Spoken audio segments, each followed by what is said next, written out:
Universe यानी ब्रह्मांड के हृदय की धड़कन।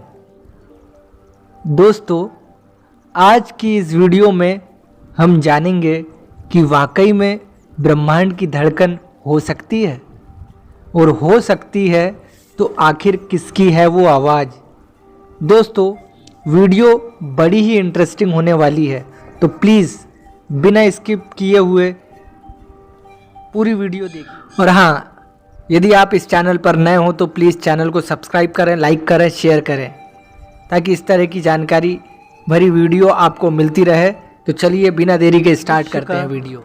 हृदय धड़कता है और उस आधार पर समस्त शरीर में रक्त संचार एवं गतिशीलता का माहौल बनता है। धड़कन बंद हो जाने पर शरीर की मृत्यु सुनिश्चित है। ब्रह्मांड को भी ईश्वर का विराट रूप माना गया है। उसका भी कोई हृदय होना चाहिए। यह धड़कन वैज्ञानिकों ने सुनी है और उसे किसी तारे से आने की कल्पना छोड़कर यह स्वीकार किया है कि यह ब्रह्मांड की हृदय की धड़कन है। पृथ्वी पर अंतरिक्ष से कुछ क्रमबद्ध रेडियो संकेत आते रहते हैं। उनके संबंध में कई अनुमान लगाए जाते हैं, जिनमें से एक यह भी है कि किसी विकसित सभ्यता वाले लोकवासी पृथ्वी के साथ संबंध सूत्र जोड़ने के लिए यह आदान प्रदान संकेत भेजते हैं। अब उनके संबंध में अधिक जानकारी मिली है और प्रतीत हुआ है कि पल्सार तारों से एक विशेष प्रकार की शक्तिशाली रेडियो बौछार होती है। वही इन वीप वीप संकेतों के रूप में धरती तक आते आते बदल जाती है। इतनी सशक्त रेडियो बौछार का समीपवर्ती क्षेत्र में और कोई उद्गम स्रोत है नहीं।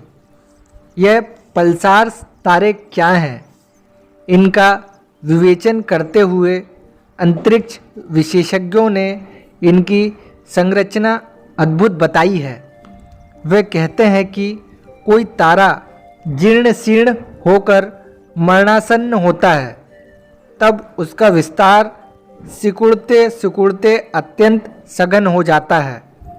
विशाल विस्तार थोड़े से में सिमट जाता है। सूर्य अपनी पृथ्वी से 3,30,000 गुना भारी है।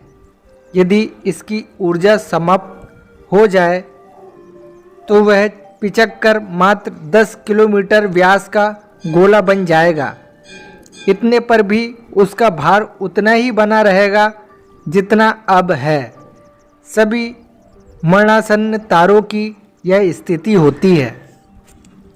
इस सिकुड़न में जहाँ विस्तार कम होता है, वहाँ उनकी रेडियो धर्मिता असंख्य गुनी बढ़ जाती है और वह समूचे ब्रह्मांड में फैलने लगती है। दूरी के हिसाब से जो ग्रह जितने समीप होते हैं, वे उस विकिरण से उतने ही अधिक प्रभावित होते हैं। दूरी बढ़ते जाने पर प्रभाव घटते जाना स्वाभाविक है। रुक रुक कर विकिरण धरती पर आने से लगता है ब्रह्मांड का दिल धड़कता है।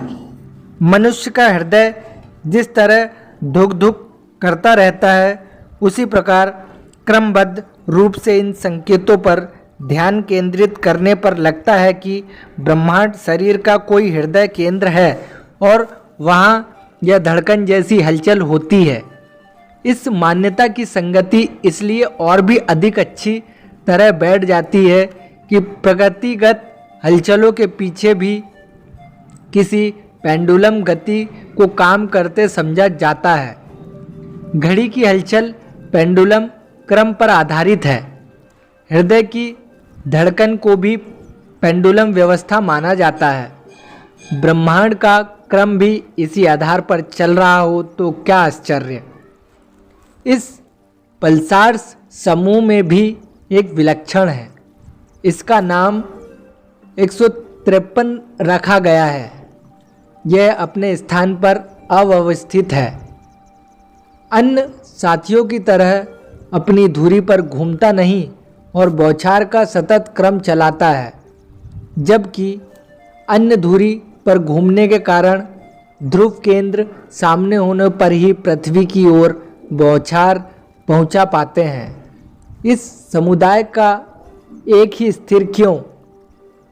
इसके बारे में कहा जाता है कि यह पिछले ब्रह्मांड का बचा हुआ अवशेष है, जो किसी प्रकार किसी कोने से महाप्रलय और महासृजन की चपेट में आने से बच गया।